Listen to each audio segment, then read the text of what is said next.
How to recover TikTok shop being banned or deleted.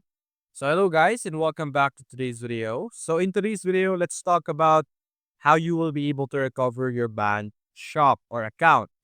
So you can actually see or read about it in the account safety section of support TikTok. And if you look over here, there will be an instructions on what you need to do when you get banned, which is to submit an appeal. So that's the first step that you're going to do.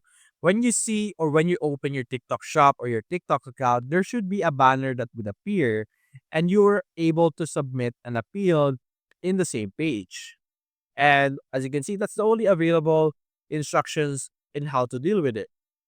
Checking this other page over here, as you can see, more instructions upon appealing of our content over here. So your content or account will be reinstated if your appeal is approved and the strike will be removed from your account. So if your appeal was accepted, you will be able to have your account be reinstated and have everything back to normal.